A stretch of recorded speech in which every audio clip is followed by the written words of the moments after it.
இன்றைக்கி செய்கையை பார்த்தே வரவெல்லாம் எஸ்கேப் ஆயிடுறான். ஐயோ வானடா இதுன்னு. ரட்சிக்கப்படுறதுக்கு நான் என்ன செய்வேன்? ஆண்டவனே, ஐயோ ஆண்டவனே நீ வரவே வராது, என் ரட்சிப்பை நான் காத்துக்கொள்கிறேன்றான். நம்மால் பேரை கட்டலே பயப்படுறான். இன்றைக்கி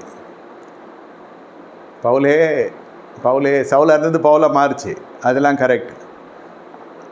அந்த மாம்சத்தின் கிரியை தன்மானம் சுயமரியாதை தாக்கப்படுகிற பொழுது ஒருத்தன் விமர்சிக்கிறான்.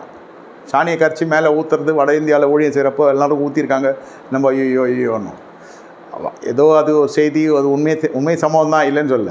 இங்கே நிமிஷத்துக்கு நிமிஷம் ஊற்றினே இருக்கிறான், கழி ஊற்றுறான்றாங்களே. அந்த மாதிரி அவன் யாருன்னு கூட தெரியாது நமக்கு, ஆனால் நம்மளை தெரிஞ்சு வச்சுருக்கான். விமர்சகர்கள் தான், வேறு யார்? மாமா மச்சா மாதிரி இருக்காங்கல்ல. சரி, இதை போட்டுக்கிட்டோம். இதனால் என் பேர் போவோம், என் புகழ் போவோம், எனக்கு வர காணிக்கை நிற்கும், ஒன்றும் கிடையாது. விலாசமில்லாத வந்த எனக்கு கர்த்தர் ஒரு பின்புலமாக இருந்து முன்புலமாக இருந்து என் தலையை உயர்த்தி என் கொம்புகளை உயர்த்தி என்ன எனக்கு எல்லாவற்றையும் கொடுத்துருக்கிற தேவன், கொடுத்தது தேவன். அதை மனுஷனுடைய வதந்திய விமர்சனங்களோ பாதிக்கும் என்று சொல்வேன் என்றால் என் அபிஷேகத்தில் நான் சரியா இல்லைன்னு அர்த்தம். இல்லை அவனுக்கு எதிர்மறையாக நான் பதில் ரிப்ளை கொடுக்கறதெல்லாம் நல்லாவே இருக்காது. சொன்னால் சொல்லி போட்டோம், எனக்கு 4 மடங்கு பேருக கர்த்தர் கிருபை செய்வார், அதான் விஷயம். இல்லை எக்ஸிஸ்டிங் க்ரௌடே டிஸ்டர்ப் ஆகி பொல்யூட் ஆனால் கூட புது க்ரௌடு கர்த்தர் எழும்ப பண்ணுவார். நான் இவங்களுக்கு தான் ஊழியம் செய்வேன், அவங்களுக்கு தான் ஊழியம் செய்வேன்னு சொல்லி எல்லாருக்கும் சேர்ந்தானே ஊழியம் அப்படி நான் சொல்லிட்டாங்க. இவன் சொல்லலாம், இவன் அண்ணன் சொல்லுவான். யாராவது ஒருத்தங்க நம்மளை பின்னாடி கஷ்டப்படுத்தினே தான் இருப்பாங்க. கடைசி வரைக்கும் அது சத்துருக்கள் இருக்க தான் செய்வோம். ரொம்ப அதிகமாக வல்லமையாக பயன்படுத்தப்படுறவங்கெல்லாம் பார்த்திங்கன்னா ரொம்ப அதிகமாக விமர்சனத்துக்குள்ள ஆளாகிடுவாங்க. அது அவன் விமர்சகர்கள் சொல்கிறத பார்த்தாலே நம்புற மாதிரியே இருக்கும். இதை பற்றி அவரே சொல்கிறாருன்னு எதையாவது ஒன்று பண்ணி அது ஒரு மாதிரி பண்ணி விட்ருவான். முழு குடும்பத்தை கலைக்கிறவங்க வராங்கன்றாங்க இல்லையா, என் தேவ குடும்பத்தை கழிச்சிடுவோம். சரி, நான் என்ன பண்ண முடியும்? அவ்வளோதான் என் போதனை திறன், அவ்வளோதான் நான் போதித்து வளர்த்துருக்கேன் சபையை, அவ்வளோதான் நான் போஷிச்சிருக்கேன் சபையை. எவனோ ஒரு விமர்சகம் சொல்கிறத விசுவாசிக்கிறாங்கனாக்கா என்னுடைய வார்த்தையிலே விசுவாசம் இல்லை, நான் சரியாக ஊழியம் செய்யலை அப்படி தான் எடுத்துக்கலாம். இல்லை அவ்வளோதான் டைம் இவங்களுக்கு நம்மளுக்கு ஒன்று எடுத்துக்கலாம். ஆனால் அவனை எந்த விதத்தில் நான் தாக்கக்கூடாது, அதுதான் அபிஷேகம். சரி, அவன் தான் சொல்கிறான் அறிவில்லாமல் வந்ததுங்களுக்காக மூலம் இருக்க வேணாமா அப்படியும் பேசக்கூடாது. மௌனமாக இருக்கிறது தான் நல்லது. சொற்களின் மீதியாக பாவம் இல்லாமல் போகாது. என் நீதியை நான் பிரகடனப்படுத்துக்கிறதும் சரியில்லை, பிறருடைய அநீதியை குறித்து நம்ம மிகைப்படுத்தி பேசுறதும் சரி கிடையாது. நமக்கு பேச வேண்டிய டாப்பிக்கே நிறைய இருக்குது. ஆவியானுடைய கிரியை வீட்டிலே நடக்கும். இல்லை இந்த சாப்பாடு விஷயமே ரொம்ப கஷ்டம். அது சாப்பாடு விஷயம் நான் இதில் இருந்தாலும் வெளில வந்த சாட்சி மாதிரி கூட எடுத்துக்கலாம். ருசி அதெல்லாம் ரொம்ப அதுக்கெல்லாம் அடிமையாக இருந்தேன் ஒரு காலம். அதில் நியாயப்படுத்துறதும் ஒரு சுபாவ கலையாக இருந்துச்சு. அப்புறம் பார்த்த பரிசுத்தாவின் இறங்கினோன்னே ருசி கசியெல்லாம் அடித்து உடச்சார் எல்லாத்தையும். நோய் வரல, தப்பிச்சேன். நோயால் நான் திருந்தலை, இல்லை ஒரு தீர்க்கதரிசி வரல, இதெல்லாம் வரல. பரிசுத்தாவினரே கிரியை சொல்கிறேன். ஏதோ இருந்தாலும் பரவாயில்ல. இது என்ன தெரியாதா? சாம்பார், இது ரசம். சரி, பேரை நீ வச்சதுனால அது ஏன் நல்லா இல்லை நல்லாவே இருக்குது. நல்லா இல்லைன்னா மட்டும் நான் என்ன பண்ண போகிறேன்? பயப்படணும். அப்படியே டைனிங் டேபிள் வந்து பொண்டாட்டி நடுங்கணும். அப்புறம் எனக்கு கை நடுக்கம் வந்துடும். இவ்வளோலாம் நம்ம ரொம்ப ஆக்ரோஷமாக இருந்தோம்னா ஏதாவது ஒன்று இழுத்துக்கும் நம்மளுக்கு. திமிராத கரண் மாதிரி ஆகிடும். வேணாம், கோபம் வேணாம், வாய் இப்படி கோணிக்கும். சபிக்கலை சொல்கிறேன், அது நல்லாவே வரும். நீங்கள் ரொம்ப முக்கியத்துவம் கொடுக்குற இடத்துல தான் பிரச்சனை ஆகிடும். அப்படியே பயந்துலாம் செய்யாது.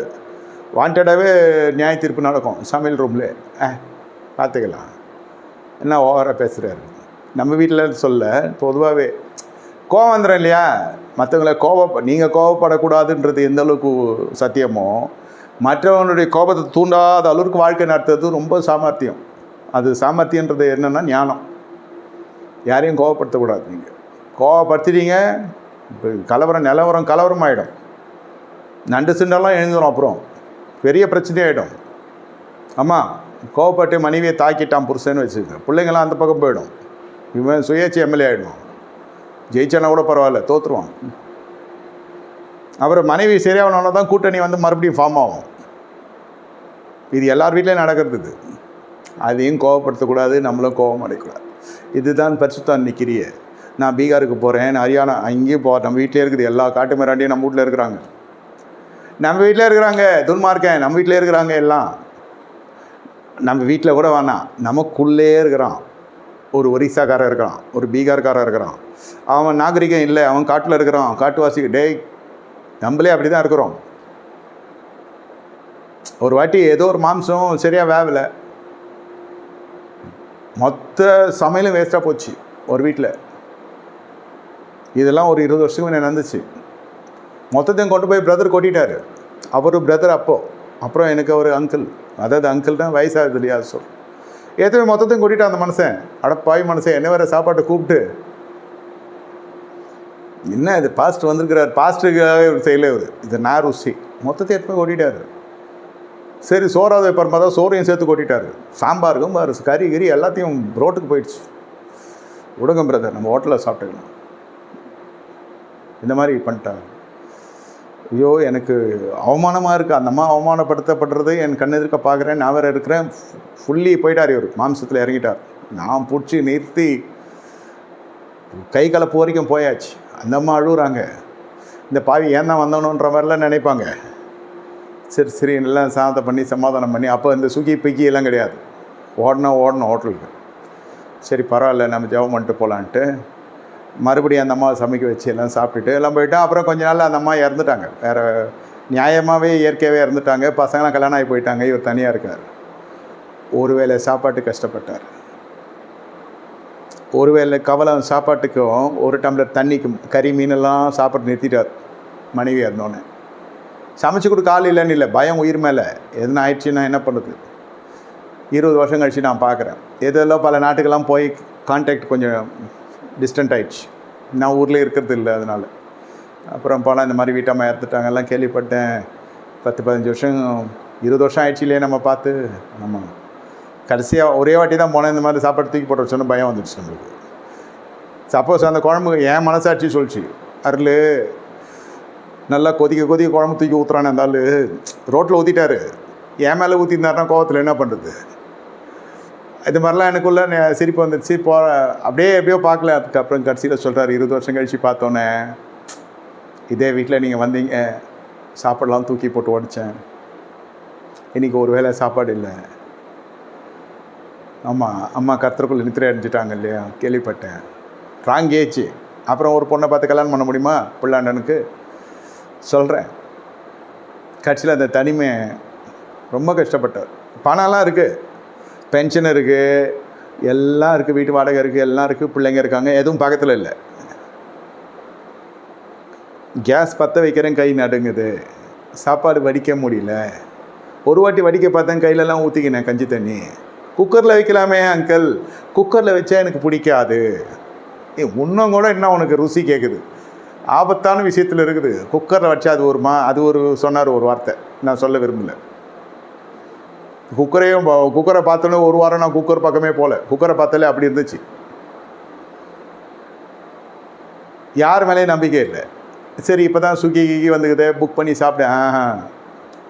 அதெல்லாம் வேணாம். நான் அந்த மாதிரி ராயல் ஃபேமிலி இல்லை.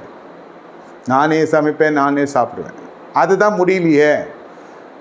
பிள்ளைங்களை சாப்பாடு எடுத்துன்னு வந்து கொடுக்க சொல்லி நானே சொன்னேன், டே அப்பாவுக்கு எடுத்துன்னு வந்து கொடுங்கடா, இல்லை நானாவது கொடுக்குறேன். சரி அவனுக்கு எடுத்து வந்து கொடுத்தா அவனுக்கு திருப்பி ஃபோன் பண்ண, அங்கிள் 12:35 போயிட்டேன், 12 மணிக்கு சாப்பிட்றவன் நான், ஏன் 5 நிமிஷம் லேட்டாக வந்தேன்னு எங்கள் அப்பா அந்த காலத்து திட்டுற அடிக்க வராரு. Sorry uncle. டே அப்பாடா சாப்பாடு, எங்களை மன்னிச்சிருங்க, எங்கள் அம்மா ஜபம் எங்களை காப்பாற்றுன்றான். கட்சியில் ரொம்ப கஷ்டப்பட்டு நோய்பட்டு அவர் கத்திரக்குள்ள நித்திரை அடைச்சு. அவர் நித்திரை அடையத்துக்குள்ளே எல்லாருமே ஆசைப்பட்டாங்க, எப்போ சீக்கிரம் ஒரு கண்ணம் போடணும். அப்படி ஆகிடும் லைஃபு. அதெல்லாம் ஒரு ஸ்டேஜ் தான். எல்லோரும் கூட இருக்கிறதெல்லாம், பிள்ளைங்க கூட இருக்கிறதும், மனைவி கூட இருக்கிறது, கணவன் கூட இருக்கிறதெல்லாம் ஒரு ஸ்டேஜ் தான்.